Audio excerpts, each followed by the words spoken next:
Hey, BassGeek here, and today we're going to talk about soft jerk baits for those deep suspended bass.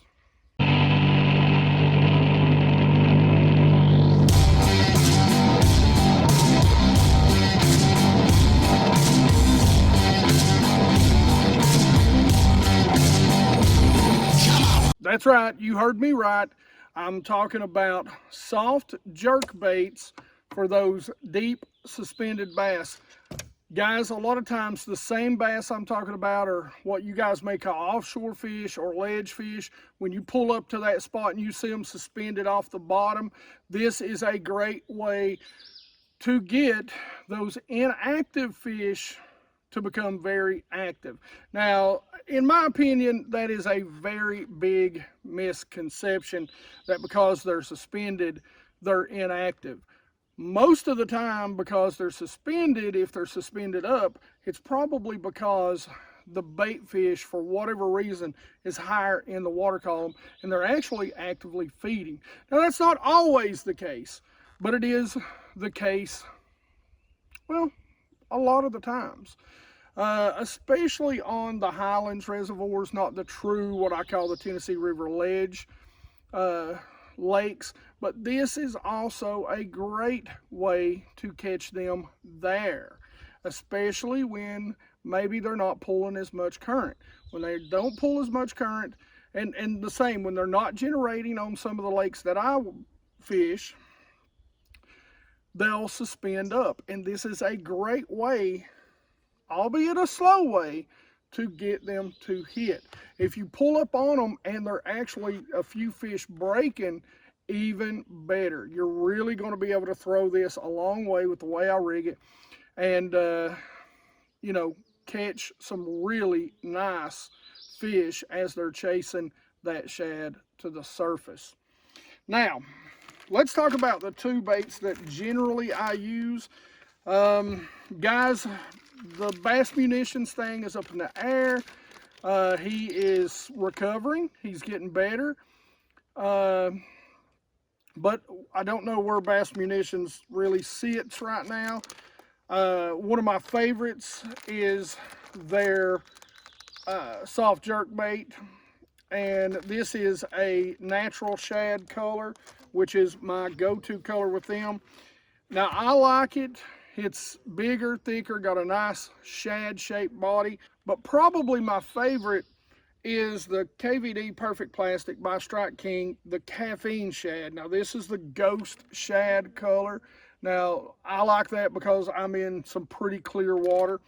Generally, this is going to be when the water clarity is, we'll say, that 3 foot or better range for this to really work, because it's not going to put off a lot of vibration, it's not going to put off a lot of sound, but we can actually change that. And I'll show you a modification that I actually make to this little setup that can put off a little bit of flash and a little bit more thump.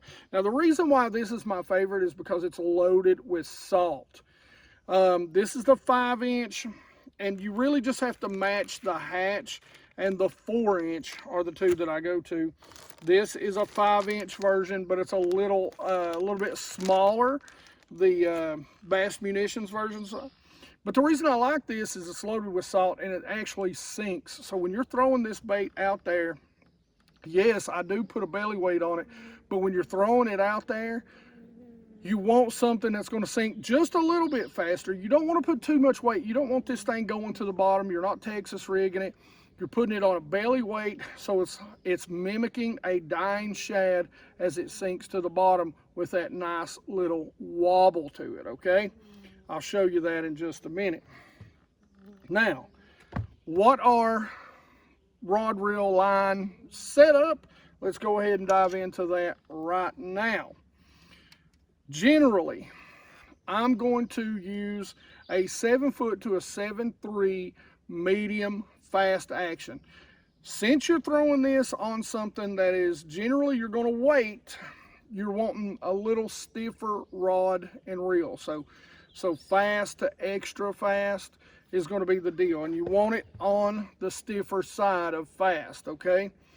Because when you throw this out here, You know, that's not a finesse hook. A lot of times those belly weight swim bait hooks are not finessey hooks. They're not light wire, so you're gonna have to get a good hook set.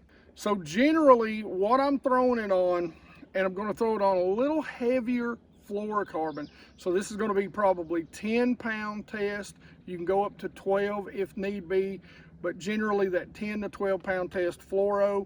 I generally throw a long leader, so I do have some line in the back, but I don't want that braid getting down to those fish. So I'll have at least a cast, if not a cast and a half worth of my fluorocarbon. Now you can see here, and pretty much any reel will do. Generally, I like a faster reel. This is not one of them. This is just what I had in the boat with me. Lew's generally makes some good, quicker, those 6-speed reels. This is not one of them. I think this is a 5. This is a Shimano Sierra. This is a 3000 series. And then we get down to the bait itself. So the bait itself, like I said, you can use either the screw lock, okay? You just want to make sure you get that straight. You don't have, you're fishing in open water. So don't Texpose, don't, you know, Texas rig it. You want that hook just out, just like that. You want it, you know, a little straight, or if anything, a little bit of the nose pointing down so that it's diving down, okay? Now, that being said, you know, you can kind of pull it down. I actually like, it tears the baits up a lot more, but I actually like the hooks that are belly weighted without the screw lock keeper on them. If you take that bait on and off a lot, or you catch a lot, it really tears the nose up. That's the negative part of using that type of bait. But if you do use the one without the screw lock, just make sure you put a little bit of scent, something, just grease it up, you know, spit on it if you have to, before you push the bait up on there. It's going to make the bait slide up across that weight a little easier if you're not using the screw lock, and it'll save you a little bit of, you know, a few more baits. Now, generally, and guys, I'll fish it down an eighth. An eighth is where I'm going to go to. You can go as high as a quarter. I think the quarter is a little too quick of a drop, so I like that eighth. For me, a 3/16 possibly. But those two tend to be the best. You can, like I said, you can go as high as a quarter, you know, if they're way down there. And believe it or not, this is a great bait to use. If they're on the bottom, you can go with that 1/4 ounce belly, sink it to the bottom. You may want to go with a bait caster at that point in time. Once you get up across that 1/8, 3/16, you may want to go with a bait caster. I'd still use light line, because it's still going to be a finessey approach, but you get up to that 1/4, let it drop to the bottom and kind of rip it off the bottom. It is another great way to use it, even if they're sucked up to the bottom, if you can't get them to bite any other way. Again, it looks so much like a dying, darting shad. It works extremely well. And guys, I use it down to 30 feet. I'm going to be honest with you. When does it tend to shine? For me, it tends to shine when those bass are busting, when they're up there, you know, they're suspended and they're chasing in the early morning. Man, this thing can load the boat. I'll show you generally the retrieve I use 90% of the time in just a second, but I want to show you a couple of modifications you can make to increase your hookup and add a little bit of flash and a little bit of thump. All right, so here's what I want to show you, okay? Treble hooks. So you can add a straight treble hook to this very easily. All you have to do is put it on there and pin it on. Now, something I like to do is VMC has the little blade. So all you have to do is pin that, and then you come up here and you just hook the back And there you have a nice, neat little stinger hook. Now, yes, it can slide off.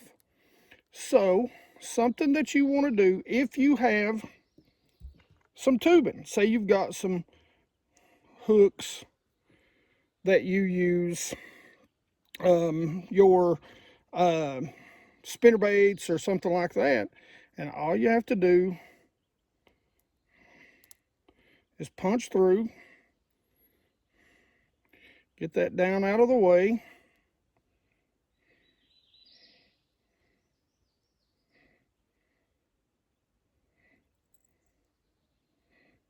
Bring your hook back through, drive it up in there, and now you've got a nice, neat, simple stinger hook if you're missing baits. Now it's going to add a little extra weight to it, and there's all different kinds of sizes. You can go a little bit smaller as long as the hook is going to go around. But that's a nice little way to add a little more flash to it too. So that's some of the modifications that I make to this rig. Guys, I have caught a ton of fish for a very long time with this technique. And it's really simple. Like I said, there's really two ways to do it. If you know they're suspended, the very first thing, you're just going to cast out there, let it hit. A lot of times if they're suspended, I'll count it down. It's going to drop roughly a little less than a foot a second, but I'm going to let it drop. And basically what I'm going to do, I'm not going to twitch it toward me. I'm going to twitch straight up. Just 1, 2, 3. I'm going to let it set straight up, because what I want this to do is to look like a bait fish fleeing up, running from those bass. It's trying to escape upwards, and that's going to trigger the bass to try and chase it up and basically corner it or pin it against the top of the water. But it is a great situation when they're busting. The other thing is, let's say these fish are, you know, chasing shad. The great thing about this being heavier and, you know, throwing that heavier, I generally don't use a fluke. Like I said, I use these two because they are heavier. Is like I said, you know, you can cast this thing a mile. You know, you put a little heavier weight on it. This is probably an 1/8 right here. But, you know, I'm going to give it 3 twitches. You really got to watch that line, though. When you give it those 3 twitches and it's falling on that slack line, you want to watch that line, because a lot of times they'll come up when it's falling on that slack line and they will crush it. So you'll see that line just jump. When they do, you want to reel down and set the hook. Set the hook hard. Just because we're using, you know, finesse gear doesn't mean this is a finesse hook set on this. So you want to make sure that you're really using this, and you can actually, you know, twitch that slack a lot of times, and it won't give the bait as much lift, but it'll make the bait dart under the surface. And sometimes they want that bait just non-stop moving, and so that's a good way. Just twitching that slack is a good way to keep it moving. This is also a great way if they get real finicky. This is also a great way to throw it out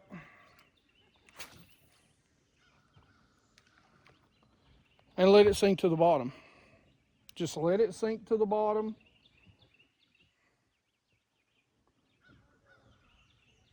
Watch that line the whole time. Watch that line for any twitch or movement, because any twitch or movement could mean a fish has picked it up on that drop.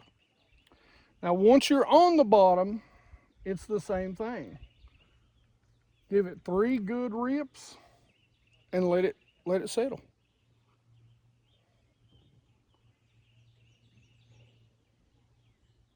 Once it's on the bottom again, 3 good rips. It's basically the same thing as fishing a big spoon. You know, you're letting it settle down and you're twitching it up. I've caught some really big fish on this lake doing this. Right out there on that point and off this road bed, as a matter of fact, that we're fishing. Now, like I said, this lake isn't quite where I'd like for it to be right now for the deep bite, but I promise you, later in the year, as the deep bite gets going good, you will see me use this. So as always, guys, make sure you give this a try. I'm telling you, and the little modification with the hook and the bling if you're in dirtier water. I like to keep it simple, natural, in this clear water, the least amount of metal as I can get. But give this a try. I'm telling you, when those deep bass get finicky, this is a great tactic. All right, as always, questions, comments in the comment section below. You guys know I love to talk fishing with you. Like it if you like it. Don't forget to subscribe. Make sure you ring that bell when these videos come out, so you make sure you know when these videos come out. And as always, you guys rock.